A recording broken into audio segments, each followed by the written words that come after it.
Hello, friends. Hey, guys.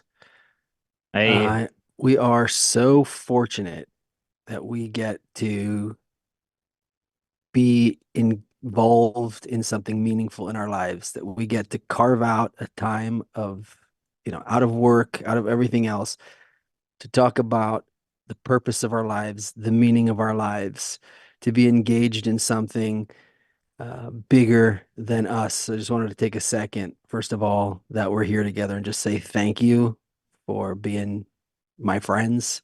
Thank you for making the time every week to be involved in this. It's really, sometimes we do it and we don't realize how important it is that we're even though we're these tiny links in this long chain, but we are connected to all the great Kabbalists, and we're trying to take this immense wisdom passed down from before the Big Bang and bring it into this modern world. And it's something huge. So just wanted to take a second and acknowledge that. Guys, welcome yeah, to yeah. I can add a lot to it, but let's leave okay. it for the show. So Yeah, so let's leave add, it add for the show. something. Just to add, okay. You wanna Well, what the okay, I'll try to put it like this actually. Um um I have a problem with uh well Oh, t no today but it's close, like today's media in general, I obviously, but specifically like from a young age actually, I have a problem with drama, like films and movies, shows that are like drama. Like if it's comedy, I might be interested if it's really funny. If it's like kind of like otherworldly, I might be interested, but drama I just can't. I can't, but what this wisdom does to you, it connects you to the real drama. I guess I always felt like all the drama in the movies is fake, and it's mm. like, what else can you get me excited, move, can you, how else can you really move me? Oh, so this guy loves that girl and now he hates her and she hates him. That's all, but this method connects us to the drama of life, to the actual true drama of reality, and that moves me. And the fact that we are able to see the drama of all of humanity's development, all of the universe's development, from this limited, very narrow, limited point in time and space. And this is what this wisdom gives you. It gives you that perspective. It gives you that zoom out on the entire human drama and nature drama that is all of creation. And it lets you get a glimpse of what the whole thing is for. And that's real drama that moves me. And the fact that we're able to see it to some extent as practitioners of this wisdom, as students of this wisdom, of our teacher, and be able to somewhat talk about it, communicate it. That is the the drama of the only drama that moves me. So yeah. So Okay. beautiful. All Are we I doing this? Should I say something now too? yeah, say something. right. we Well, we just were as he was sure we were talking, gonna say something about what the show's gonna be about, but okay. I don't know. This is just Yeah. happening because I felt it too. Yeah. There, Mhm. what I think is really special about this is, and a lot of people, when you first really get the taste of it when you're a beginner at the very beginning, and then you kind of like meet someone physically for the first time, right? That's like study that's interested in the same things you're interested in, wants to know more about something beyond this life, right? It's a very special kind of feeling. And the this what's special about this wisdom is that like that it gives you an example of how you actually can like connect to other people who you're not originally naturally drawn to them. It's a very Mhm. strange kind of thing. Like, who were your friends with? Who were you around all the time? People that you liked, that you got along with, your interests were kind of like similar. He likes video games, I like video games, and then if I think he's funny, that kind of like works out, right? Or like a mutual friend. But here it's like I may not have to, I probably didn't spend 1 second in front of this person, didn't exchange one sentence with them, but if they are studying the wisdom of Kabbalah, like authentic, and have this, they have that the this dream of like reaching like a goal that's outside of themselves, and it's something timeless and eternal. You when you feel that that's what they have, you immediately feel much closer to them, more closer, really more closer than anyone in your family, right? So it just kind of gives you the ability, if that, even as a beginner, you're able to feel that it does that, like, whoa, that's something very special that nothing else has. Nothing else has those characteristics or qualities that enables you to really touch, like feel someone deep, closer than even your family. So anyone who's out there that's watching the show right now, maybe hasn't tried Kabu. Did this turn into a Kabu plug? I don't know, but it seems like that's something that needs to be said. If you feel it, if that you're like want to be drawn to it, just go for it and just see what we're talking about here. But let's get on with it. What's the title of the show? What are we even talking about today? Okay. Um, so thanks, guys. That was just like a spontaneous That opening of the was heart. Yeah, I see that there's already like the chat is pretty active here. Never Was is asking about one of the lost tribes of Israel, and Kevin Long is asking there we about go. space time. So okay, if we have Yeah, time to get to all the questions, we get to the questions too. But it's great to see everyone. We have Rose of Zion from Middle Earth is here as well. So I that's don't good. think we've had someone here from Middle Earth before. So hello, Rose of Zion.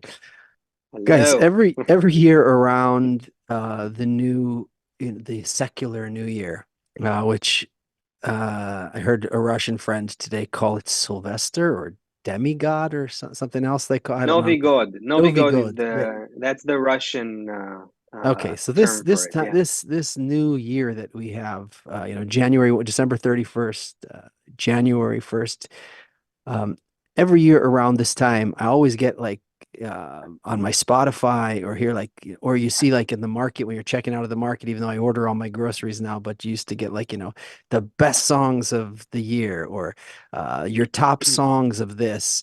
And then also like what to look forward to in the new year and hopes and wishes for the next year. I can't tell if I'm just so disconnected from the media, but it felt to me like that was gone this year. Maybe other people got it. I didn't like it didn't cross my path, even the feelings of it that like my hopes for 2024 are different than, for example, my hopes for 2023. It seems like there's um like that ship sailed, like each year it's like, okay, that was great what we did last year. And then this year we're going to do this. It's something else is happening in humanity. You guys could all tell me, no, Seth, Mhm. you're just, you just have to come out of your cave. No, But I don't think you are. I don't think you are. No, no, There's no way. there is there is okay, I found it. I can't show it.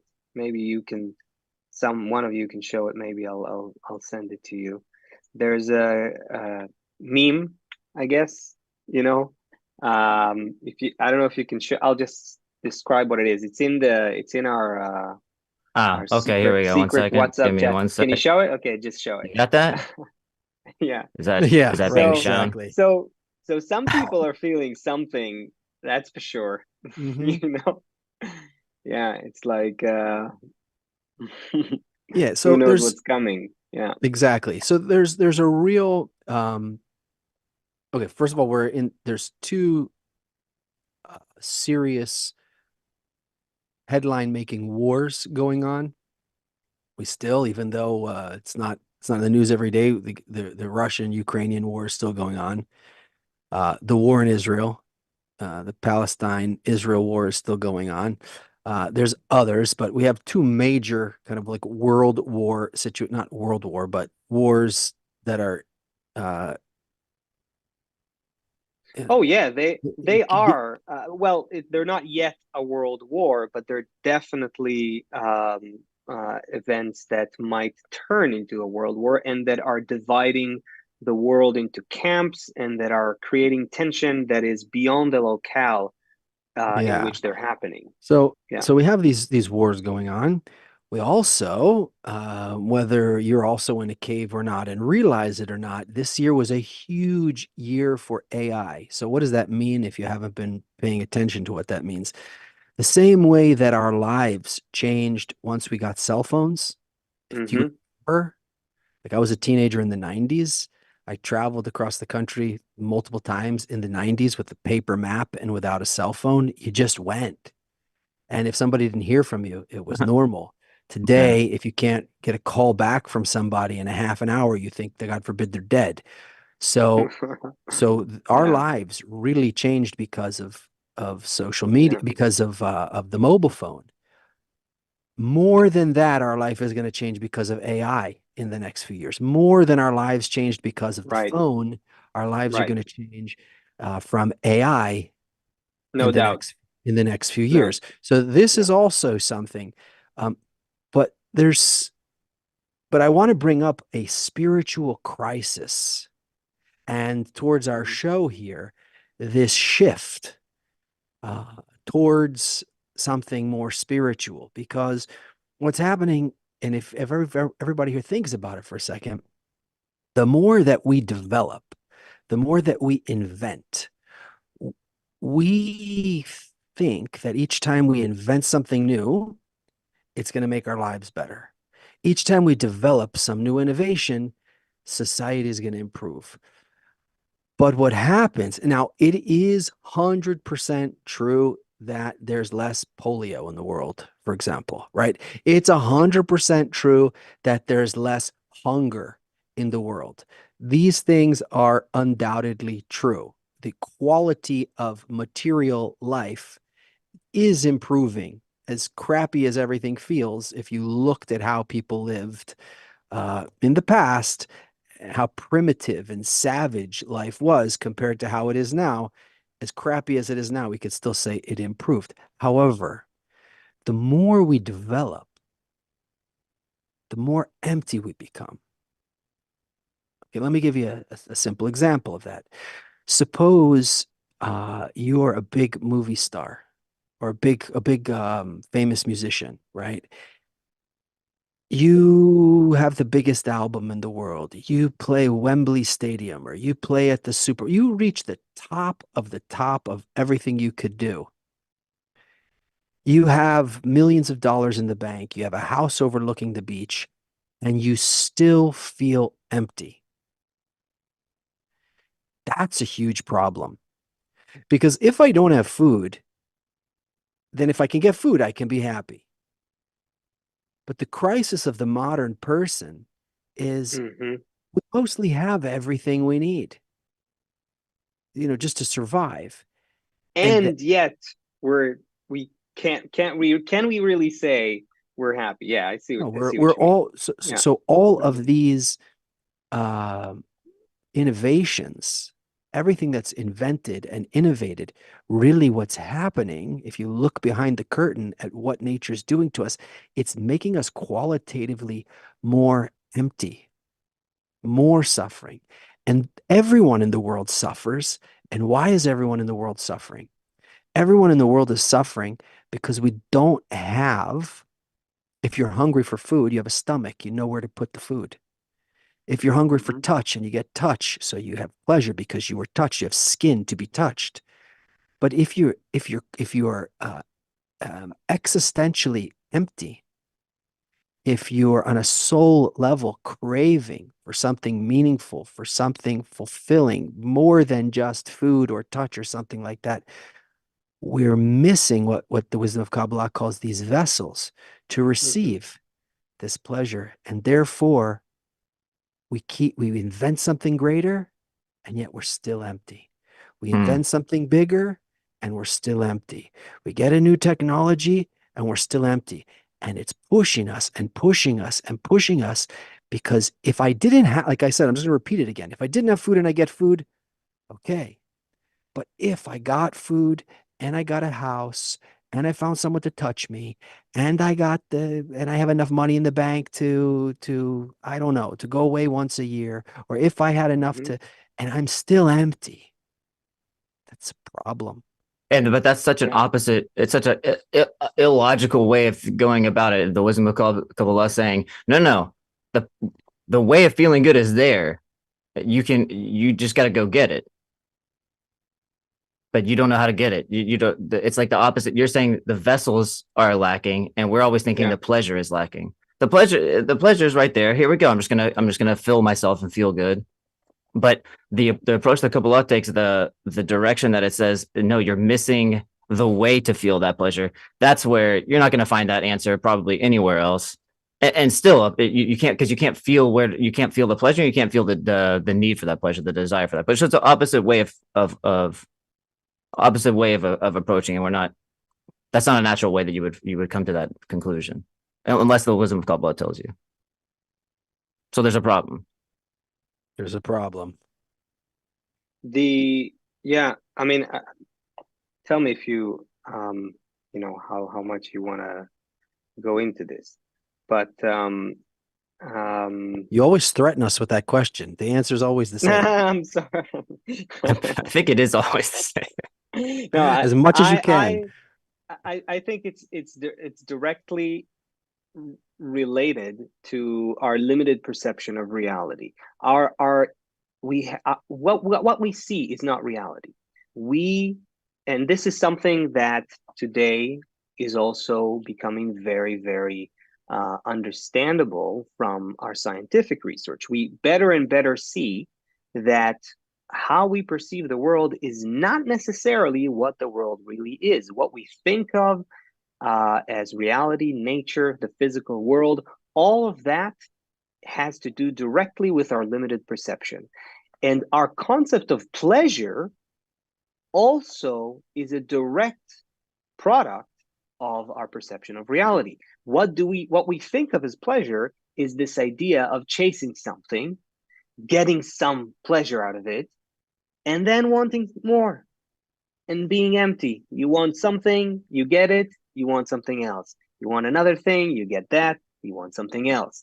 And this cyclical nature of chasing something only to chase something bigger, better, faster, more, that is what we call life.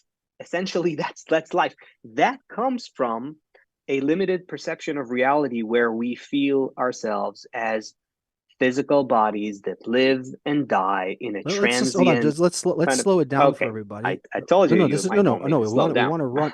I want to run towards it, but let's just slow it Right, down for everybody. You just defined life.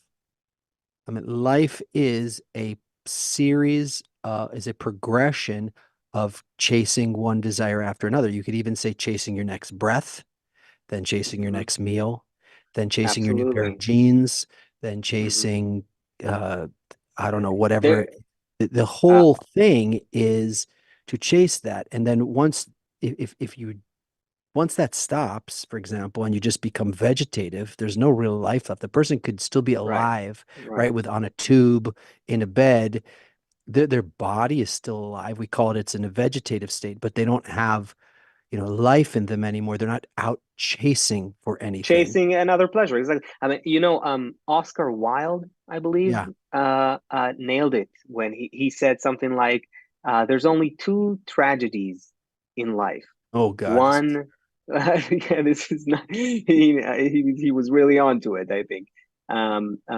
One tragedy is to not get what you want, and the other tragedy is to get it. And the second Mhm. tragedy is much worse than the first." And he's totally right. Because and I think it's interesting. You don't we see that it's especially those people who have material abundance more than others, who have fame more than others, who have popularity more than others, and things like that, power more than others, who are actually reporting that they're more depressed and more empty and more. I Could mean, you say that that's a more advanced, more mature state? Isn't that you're I saying it's cyclical, I which makes it I seem would like say it's the same so. thing over and over, but it's actually, I you think that know, the more a person grows conscious that this is a cycle, and whatever you get, you want more, and you feel empty and all over again, and the whole goddamn thing starts all over again.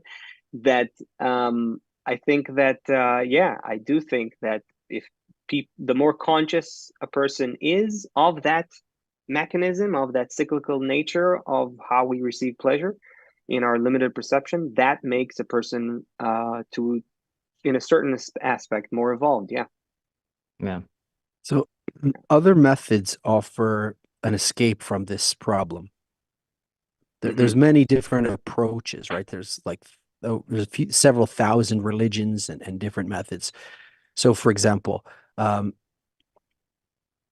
well, we know that many religions tell you, don't touch this or Hmm. don't eat this, right? The Jews have don't eat Right. pork. The Indians have don't eat a cow. The Hmm. don't eat a meat. Well, I mean the Hindus, right? You have Yeah. um, you go to Buddhism and it's like quiet your ego, settle your Hmm. ego down, and then you'll suffer less. So Hmm. there's many, of Which is course. true. That's a really, if I wish that I tried, Hmm. but I just couldn't manage with this ego. But you also have, for example, um, you're not living for this life. Martyr yourself in this life, you get 72 virgins in your next life. So there's like many different approaches. One is like settle Hmm. the ego down. You're here, settle the ego down. There's another one that's, well, another variation of that is like don't eat so much, don't touch so much, don't do this, don't covet this, don't look at that. There's another one that says just escape this one, just kill yourself, for the cause, and escape this one to some eternal pleasure somewhere else. You also have things that are very helpful, actually. If you're like starting a business or need to manage this world, you have things like Tony Robbins and all these other things, which just teach you how to maximize the forces in this world Hmm. to get more of what you want. There's a Right. Wow. When problem. you put it like that, Yeah. that's a confusing world to live in. Well, There's a What do you lot mean? going on. there's There are a lot of choices. How do I live life? I Oh. remember even my Oh. dad, whenever I was a kid, he was like, maybe I asked him like, "What's heaven, Dad?" Or maybe I don't know how this conversation started. I just remember him thinking, "Son, what's your wait, if you're watching this, hey dad, son, what's your favorite thing? The thing that just you love the most?" And I was like, back then it was Super Nintendo, so I was like, probably like Super Nintendo video games. And he's like, Chris, that's what heaven's like. Imagine Super Nintendo times 1,000. And so that's just like that. Whatever. It just that's reminded me when you said actually about it. that's also, I mean, that's wise. I think that's there's it's a wise thing to say to a child. But okay, let's, I mean, that's another topic. Let's yeah. So the approach of the wisdom of Kabbalah is very different from all of those other methods. And all of those methods have a place, but the people that are attracted here to the wisdom of Kabbalah, it's something unique, and it's worthwhile to look into what is unique about it and why Yeah. a person is interested in this and what it offers. Like, what is the goal then? What can this, where is this taking me? And why Hmm. am I compelled to move towards this, even like without my understanding of why? Just some scent in the air that's drawing me to it. So this should be clear to everybody that there's something called ner dakik. It means a small spark. So when we get pleasure from something in this world, Hmm. what we're actually getting is the spark of light.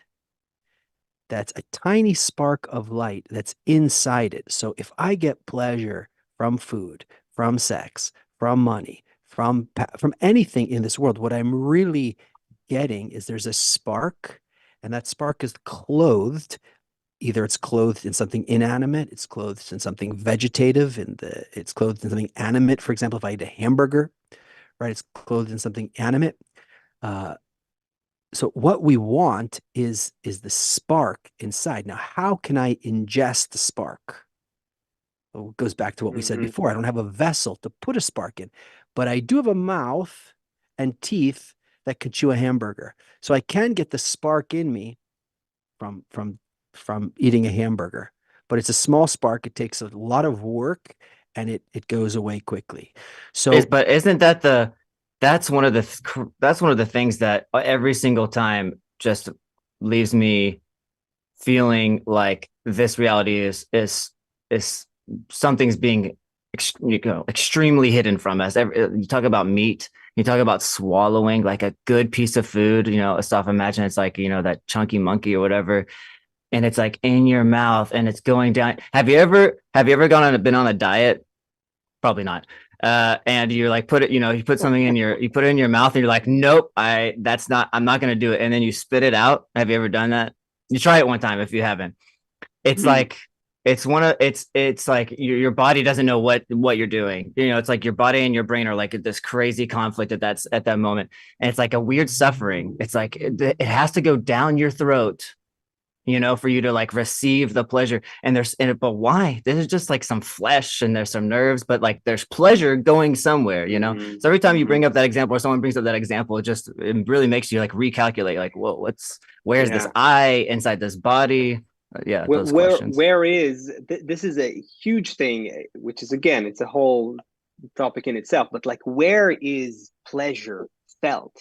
What is pleasure? Is it just like neurons that respond to some biochemical changes, like when you eat something or something like that? Is that the neurons are creating the sense of pleasure? Who feels the pleasure? The neurons? Where is that? That's all. I mean, the more advanced theories about consciousness and sentience and so forth are saying that that those neurons, they don't create anything. They're just a reflection of something else that's happening. Anyway, it's a real question of why, when you put the hamburger in your mouth, you actually feel pleasure. And we like, you could have just put one meat next to another meat. Where's the pleasure? Where does the pleasure happen? It's a real riddle that we haven't solved. If anyone think we solved it, no, we just have physiological maps of reflections that happen when this magic called pleasure happens in our, we can map what's going on in the body. We didn't solve, no one ever yet solved, where is the pleasure. So this takes us right. So that's the whole point. And that's the whole point of why the technologies aren't going to solve our problems and make us happy. And that's the why we're like looking forward to the next year, where are we going to find happiness and everything, because we don't understand how to get the pleasure inside of us. And just another hamburger or another phone or another technology or another thing, we're getting, so, okay. So this leads us to our next point. The next point is this: we have a very, very fundamental concept in the wisdom of Kabbalah called "there's no light without a kli." Okay, what does it mean? It means that you can have all the hamburgers in the world, but if your mouth is sealed shut, you can't enjoy them. Or if you're Whatever, just not hungry, right? Whatever pleasure. Right. We're using hamburgers as an example. It's a very crude example. Please take something more sublime. But the point, it's just for the purpose of discussion here, that the pleasure needs to be able to enter into some vessel in order to be felt. And the wisdom of Kabbalah says that we're in a field of endless light now, right now. However, we don't perceive that at all. We perceive something else. So where is the vessel to get that light into, so that we can feel it and feel something eternal? Because with corporeal pleasure, with material pleasure, if you have sex today, you want sex tomorrow. If you eat breakfast, you also want to eat lunch. In material pleasure, you always want more. You always want the next.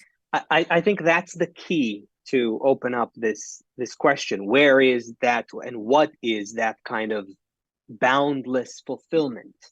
Because we're talking about boundless fulfillment. We're not talking about the same kind of concept of pleasure. Again, our concept of pleasure is hunt for something, get it, you enjoy it. Oh, you need more of it. That's not the concept of spiritual pleasure, spiritual fulfillment.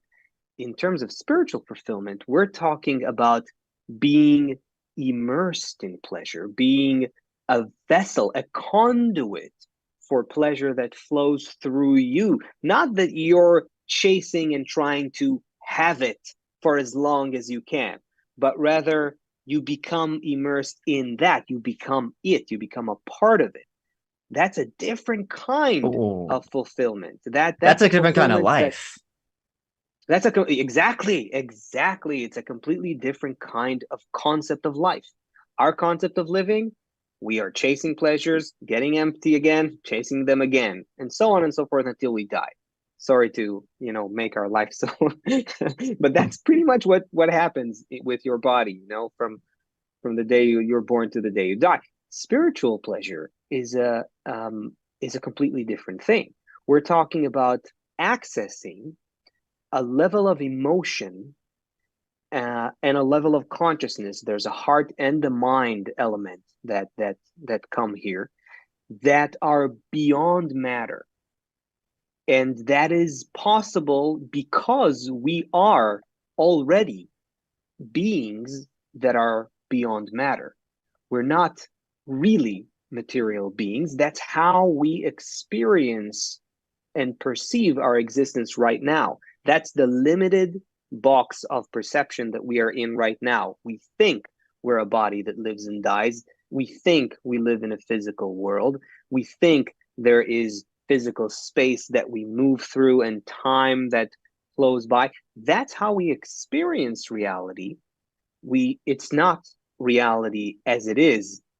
And that's why the concept of pleasure is also something completely different when we take the spiritual perspective on reality. But that's also kind of the carrot that if it's moved, then you're always chasing that carrot, and if it moves, and if you kind of like lose sight of that carrot, like Steph opened up the whole discussion about like these different kinds of different types of pleasures, and you're searching, but then there's depression, right? So what does it mean that person's all of a sudden maybe feeling themselves like this pleasure, at least for me, it was like this pleasure is no longer important. Is it fair to say that until a person is kind of despaired of the pleasures and this pleasure chasing race, what they actually call life, waking up away from pain towards pleasure, go to sleep, wake up, do the same thing, is it fair to say that until a person is kind of like exhausted a little bit or doesn't feel flavor in the pleasures, that they can't really even begin to think in the direction of a different kind of pleasure? This is this is fascinating because we're talking now about spiritual pleasure, right? Something beyond just the normal material pleasures of life. However, the gate or the preparation to get to the gate to spiritual pleasures is found in a very unlikely place. Because if I think that if I still feel that I'll be fulfilled. Now, of course, if you need more money to have a certain kind of life, so of course, we're not talking about that. But if my life's purpose is that I need to reach this thing to get this car, or I need to reach this thing to get some money, or I need to find this person, I need to do this thing, as long as I feel that that my fulfillment is going to come from something physical, material, so that's where it ends. But right, because you don't desire more, and desires are the basis of our perception. Anyway, this is keep going. something that we should. Okay, so this I'll is throw something. Yeah, in. this is I'll something throw us that's back gonna. into it later on. This Yeah. is something that's going to need to be opened more. So now, follow how unintuitive it is at first that the desire, the material desire, or just the desire itself, has to grow You have to want Mhm. more, because if you can be fulfilled just with an animal level desire, so then it's game over. If you can't be filled with that and you need honor and power, then you get that that's where it ends. If you need fame and this, so that's where it ends. But if this desire keeps growing and keeps growing, it requires a desire that continually grows in order to want something out of this world, in order to finally realize that the fulfillment that I need is not in this world. So it's kind of counterintuitive, because I want to reach something spiritual. So I think, okay, so I need to either like stop, Mhm. everything material, or I need Mhm. to manage the material. But the wisdom of Kabbalah is talking about this desire, the whole story of the slavery in Egypt, for example. That whole thing is about acquiring more more desire, more and more desire. Right. And yeah, um, Okay, let me add another component into the mix here. Okay, and let's see how that fits into our conversation. So if we want to find the starting point from which we can reach that boundless pleasure, that boundless reality, that boundless fulfillment, where we're not chasing it and getting it in physical form and then trying it and feeling empty again and chasing another thing and so on. And if we want to get out of that, where do we start? What's the so I'm going to add another component, and that component is the beginning of our spiritual sense. Every human being has it. Everyone has it. How aware, how conscious of it we are, that's another question. Our society at large, all around the world, doesn't matter, west, east, and north and south, most of humanity and most of our societies don't encourage us exploring this sense. But in its embryonic, dormant phase, it exists in all human beings. And it's that seeker point, I would say, within the human being that asks, what is the source of life itself? What is my connection to that, the natural program that gives me my life, that gives me my desires? When we ask questions about the meaning and purpose of life, they arise because we have the beginning of that sense within us. It's a sense that wants to feel that eternal, non-material reality where we are immersed in pleasure, not chasing it. Now, it's just an embryonic point, and that's why, besides asking a few questions that appear as philosophical questions about life, we stop there, and then society tells us, go for the money, go for the fame, go for the this, and that's what we spend most of our life on. But so the Kabbalists have done the opposite. They said, no, we're not going to drown in the currents of money, honor, food, sex, family, power. Okay, we'll do whatever we need to exist in this world. But our goal, our passion is to develop that sense that's asking, where is the real good? Where is the non-material, endless, boundless perfection? Where is that kind of pleasure? And so that seeker point exists in every human being. We just need to develop it. That's the thing that that needs to happen if we want to enter spiritual fulfillment. And that's really what Kabbalah teaches us how to do, how to find that desire, locate it within you, and then keep growing and developing it on top of this life. This, another minute here, let me say how this is super relevant to what you said a moment ago, Seth. This is why you don't need to be penniless and fast and stay away from money and avoid social status in any place you don't need to be a monk. Rather, you need to live your life, and on every frame of life You want to grow that seeker point more than life itself.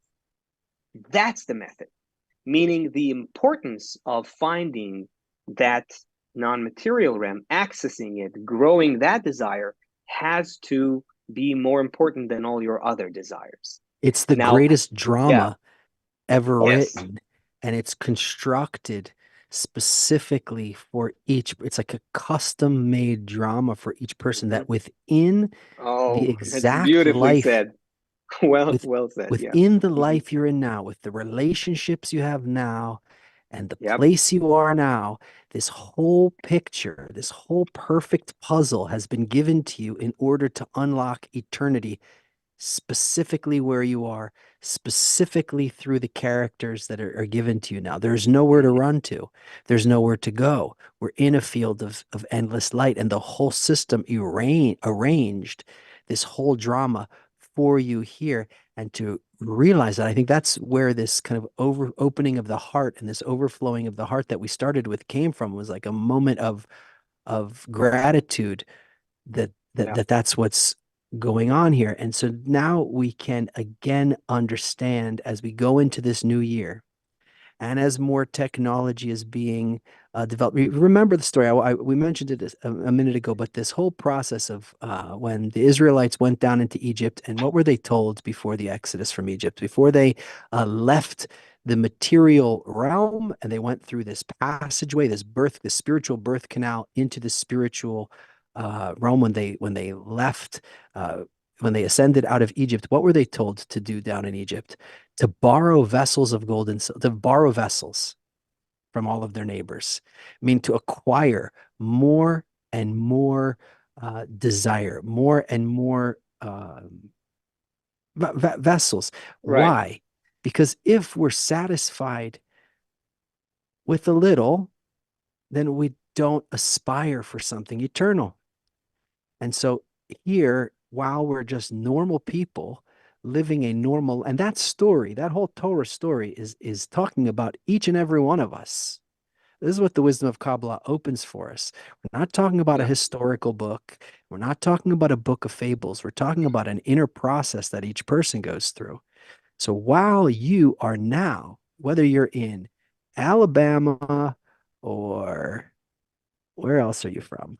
New York City or Kentucky or Pittsburgh or Denmark or Utah or Spain or North Carolina or Oslo or Belgrade or Middle Earth, wherever you are there, this whole picture that we see in front of us, and this Dharma queen here who keeps trying to troll us over here, it should also take a minute and think about it, that this whole uh, material reality is a gate, that through these experiences of the material reality, we can, if we understand how to work with it, we can penetrate into this other, or we can open up into this other whole perception that's. Let me add something. I don't know if that's exactly speaking to the comment that you were looking at, because I'm actually, I have a very little screen here. I can't see everything today, so I'm just seeing a few here and there. But I think maybe one of the reasonable questions that come to mind to any, secular, rational, intelligent person listening to us, saying, okay, that sounds so grand and big, but come on, is this realistic? How are we saying that a small speck called a human being on a tiny speck in the vast cosmos called planet Earth, how can we, these tiny things, you know, achieve the entire, sensation of reality of the universe? It sounds so, like, Do you almost have any childish. evidence? Yeah, like, what's that? What before evidence even? Prove What it. about the logic? What about the logic? What about, like, how does that even make sense? I would say, if you're, and I think that's a right question. That's a correct question, but it comes directly from our limited perception of reality. We're not looking at reality correctly. We're looking again at ourselves as tiny specks in a vast universe. This this huge, unbelievably vast space where we exist, where there's a ton of planets, and and we think of who are us compared to this whole big thing. But again, we're not looking at nature correctly. What is nature? Is nature really a ton of space? This incredible. What is nature? Nature is a single program that runs through all of that space, and it runs through every element of life as well as the whole, meaning that in a tree, a grain of sand, an ant, or an entire planet, there is some source code of nature that runs through all of them and in every little detail. Kabbalists call this the whole and the particular are equal, or in other words, reality is a fractal. It's the same code of nature that repeats itself in more and more developed forms, but it's the same formula or the same force, the same code. And so if we are part of nature, just by being a part, we also contain the same code, meaning we are connected to the whole. We are part of the whole. There is no separation. The separation to little details and elements is in our broken perception. It's just in our limited perception. And that's why the human being is already connected to that wholeness, but we're just not feeling it. It's hidden from us because we have to consciously develop that sense. That sense begins from your seeker point, from that point within you that's asking about the meaning and purpose of existence. It wants to discover that source code or that nature's program. And so that's it's hard for us, obviously, to come from where we are with our developed, intelligent Western minds that see reality in a very discrete way based on a material, physicalist perception of the world, and see what the Kabbalists are talking about, because they're talking from a completely different perception. But well, another thing another thing they talk about, which is something that whenever you're asking for proof, which all of a sudden, I guess because they're talking about it here in the chat, but if you're talking about that, I remember thinking, I remember being surprised that what I found was the answers are just in yourself. So whenever you check something in yourself, so whenever Kabbalah says the problem with why we see suffering in the world is because of the human quality, which is naturally something that's egoistic. You hear something like that sentence, you're like, okay, I don't really feel like I'm doing harm to other people. I'm just trying to live or whatever, right? I'm trying to, but then the program, but actually accessing and feeling the program as if you're like some programmer, some developer, you're entering into like the code, that your own source code, the thing that makes you run and get up in the morning, and what is actually the program that's running there. Whenever Kabbalah gives you the access to look at your own program and see what is the code that's actually running there. And when Kabbalah say that it's an egoistic code, there's pleasure, there's pain, and what this kind of disruption in the system that we see, that things aren't working right, they're not feeling right, no one's happy, everyone's depressed, there's wars, all the things that you see with your eyes, you can find the root to that problem, which is that same root exists inside you, where you only basically care about yourself. And if you look at the rest of nature, well, that's completely not the approach that nature takes to sustain, to provide life, to take life. It all happens in that same with a different intention, which is just to give, to love, to provide for. And those qualities don't exist inherently in me. So if I'm able to locate the problem for why I feel bad, and that's it, I need a very specific remedy for why I feel bad. I feel bad because I only care about myself. And if you realize and feel within yourself that is 100% the truth, I feel bad because I only care about myself, then you're interested in looking for the answer. Maybe how do I get rid of this caring only about myself thing? And then you look at Kabbalah with completely different eyes, with eyes that are with confidence of this is going to heal this is going to fix the problem that I have. let's slow it down and take it back a few steps. Let's say, before we climb down from the trees, or let's just say, on some kind of animate degree, we're judging the world. We have in the wisdom of Kabbalah, it's called bitter and sweet, right? Like this feels good. This is how an animal lives this world, right? It's warm over here. I'm going to sit over there. It's cool over there. I'm going to go here. We're doing all of our calculations based on something called bitter and sweet. Along comes this creature that nature, for some reason, starts to develop with an elong with Safi could probably help me out here, but develops this other Prefrontal cortex. prefrontal cortex. Mhm. And this other, so what all of a sudden we have this unique creature. If someone else knows of another creature who can do this, let's hear about it. There's this one creature in the whole known universe that can reflect on his past, can learn from his past, and can change and plan his future based on that. He can like look at his past like he's looking in a mirror and make decisions going forward. So what that means is if he has enough support around him, enough power to do this, he doesn't have to live his life the way that an animal lives his life. If this feels good, because what he says, I know it feels good to me, but if I can just hold on for 3 days and not do that thing, then I'm going to get a bigger reward. Or if I can just go to school for a few years, even though it's suffering the whole time, then I'll be able to be a doctor and I'll be able to do all these things. So now all of a sudden we have one creature in the entire known universe who's able to postpone or who's able to not make calculations based on what Kabbalah calls bitter and sweet, but he can make it on another level called true and false.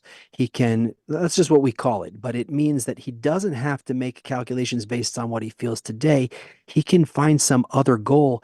And even if he doesn't feel good today, and tomorrow and the next day, he's willing to go through that for some other goal. And now all of a sudden, what does this give to a person? This is actually what the whole story in the Garden of Eden was about, and the whole quote unquote sin of Adam was about. What does it now give a person? Guys, what is available to a person now that he has this extra quality of discernment that that he didn't have before that? He can now be detached from just being an animal. He can be detached from just chasing things around, and he can somehow locate something huge, some big goal. And I'm waiting for you guys to jump in and help me out here. Well, there's there there's like I three just different keep ways talking, waiting I, for somebody to there, jump in there's three different ways I could jump in here. I'm not sure which one's the best you'd anyone, want us to take. We don't have anyone. a Somebody. lot of time, so because I mean we can Oh, go true. Yeah. Okay. we can 5 minutes. talk about like like a global perspective of what's happening here, or we can do a more individual perspective of what's happening here. Um, and there's also another one. Choose your destiny. One, two, or three. The other one. Anyone.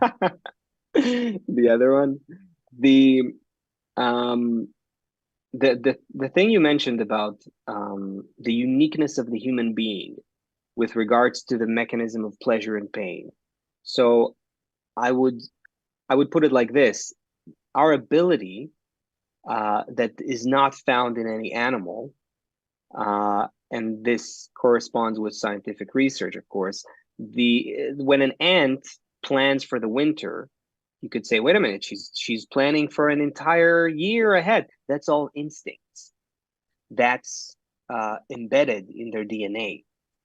What happens with human beings is that we can aspire towards an imagined pleasure. And we're doing it all the time, by the way. That's what money is based on. That's what power is. It's something we do all the time. We're just not used to thinking about it like that. But human beings are able to, not just that, we're able to cooperate in big amounts of people and aim towards an imagined a pleasure that we all imagine together. Now that ability, and this is how we create prestige. What is prestige about anything, whether it's a profession, whether it's like a, something that you do, or, what is it? It's an imagined concept. What are social norms, social values? You go to one society, one thing is valued. You go to a different society, another part of the world, a different thing is valued, even to the point that it can change our very flavor. In the Far Yeah, East, for they sure. eat cockroaches. In the West, you need to pay someone $1 million and put them in Fear Factor or one of those shows to eat Exactly. a cockroach, No, I mean it right? happened So, to me when I so moved here. I had to have meat for every meal, and now I'm looking forward to vegetables and every. It's just it happens. Yeah. so I'm saying we're very malleable in our definition of pleasure. Now that is actually a preparation. That's what Kabbalists reveal to us as having engaged in that. They tell us, listen, this mechanism is actually designed for us. It's a preparation for us to aspire towards the spiritual reality and actually get there and access it. So remember that seeker point. What does it want? We don't know. We only have a question. That's the unique thing about it. When you have a All desire I to know is that prove I don't that, feel good. I don't feel the best I can. exactly. There's some blank in my perception of reality that tells me there's something beyond. I don't know what it is, but I feel like it's there. I don't know Yeah. why, but I'm not completely happy. I don't know where it is, but I want something, right? That question mark is our strength, because now we're able to collaborate and gradually describe where it is that we want to go, what is the pleasure that we want to receive, and so forth. That It's is the orientation. mechanism. It's the mechanism that enables us to go there. Now, the one more thing I'll say, the every person has that seeker point, but it's tiny. It's tiny. It's just a little thing. So when we say it has to be more important than all your other desires, if you're alone, if you're an individual and all you have is that tiny desire, life is going to swallow you whole. You're going to think about it for a second, maybe download an app that helps you think about life for a few minutes, and then right away you're going to go back to your boss and your chores and your life and your whatever, and life's just going to drown you into it. But if you have a few friends who have that inclination as well, now you're talking.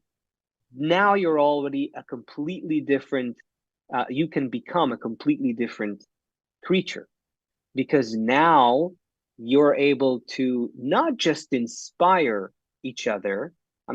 We don't have a lot of time. I'll say this cryptically for lack of time, but it's not just about psychologically motivating each other to seek for the spiritual reality. That too, very important, a very important feature of us as human beings, and we need to use it for spiritual growth.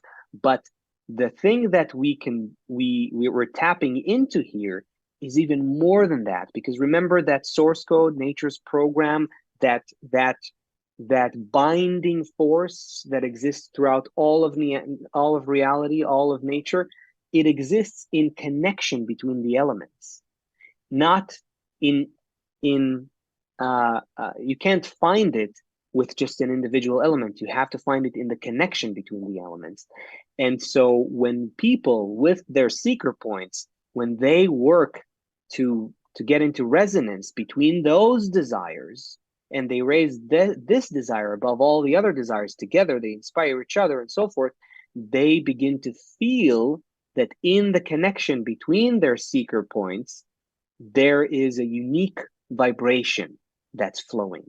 And that is literally the threshold or the entrance or the bumping against the barrier between us and the spiritual reality.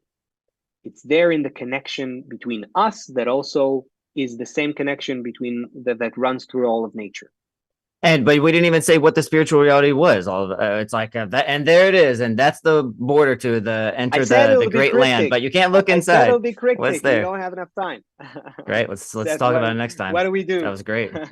Um,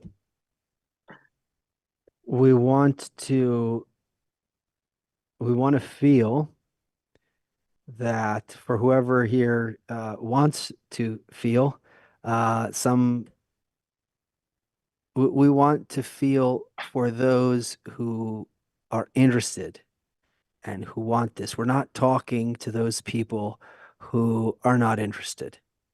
We're talking to people who already feel something or who will soon feel something or will in the future feel something. They heard it today, and later, after a few more sufferings, they'll remember it. We want to realize that there is some other possibility for us. There is a possibility for us that's in front of us now. We don't have to wait for anything else. Of course, we have to do some kind of preparations and arranging things in order to make it real in our lives, but that instead of just seeing out of these two eyes, imagine as if I'm seeing through the eyes of everyone on earth, right? Like taking mushrooms or LSD or DMT, great, all nice. But imagine looking through the eyes of every human. Imagine feeling everything. Imagine being part of this one, um, one thought that connects everything. There you go. And this is what we're working towards. And we are three friends who are engaged in this. That's all we are. We have a teacher who reached these things. We study from him. We're in a group of another few thousand friends who are engaged in this. But really what needs to happen is we just need to connect to all of those out there who are interested in this, who feel this. And really, it'll be upon you to make this real. It will be upon how this will spread and become a reality for us, not a philosophy, not something that's just talked about, but how this will become a true reality. And no more of these ridiculous politicians, no more of these ridiculous wars, no more of this corruption, no more of this greed, but some kind of reality where everyone sinks into this whole integral harmonious system. That's what we're looking forward to. We're very, very happy that you're here with us. We wish we could, all hold hands and give a big hug, sit around a table and have a meal together and laugh and share smiles. So thank you all for being here with us. Thank you guys. I know you're still in a country at war. I really am proud and happy that it's so to have friends who make these kind of conversations so important to be here. So we will return next Thursday, 2 p.m. Eastern. The great transition. Big hug to you all. Great. Thank you. Bye. Above the words or anything we dream, woven in the song of every man, out beyond the self, seen in every glance. We know and we can feel what we can't understand, that it's all one. The light and the darkness, the sweetness, the sorrow, it's all one. The good and the bad, what's past and tomorrow, and it's all one. What's near and what's far, revealed and concealed in us, all is one.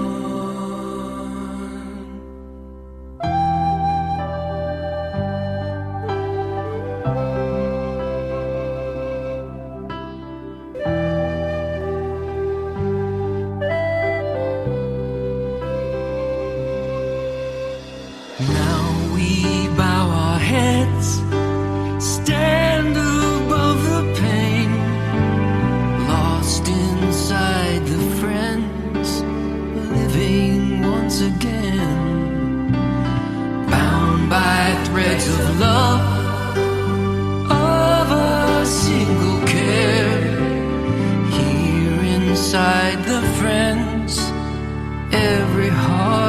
prayer, and it's all one. The light and the darkness, the sweetness, the sorrow, it's all one. The good and the bad, what's past and tomorrow, and it's all one. What's near and what's far, revealed and concealed in us, all is one.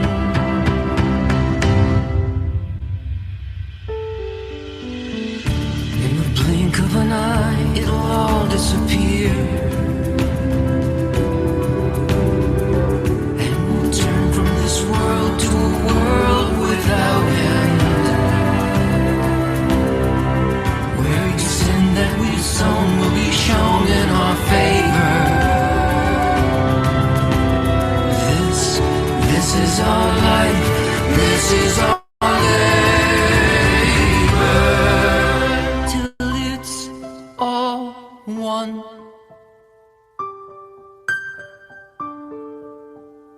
All is one. And it's all one. The light and the darkness, the sweet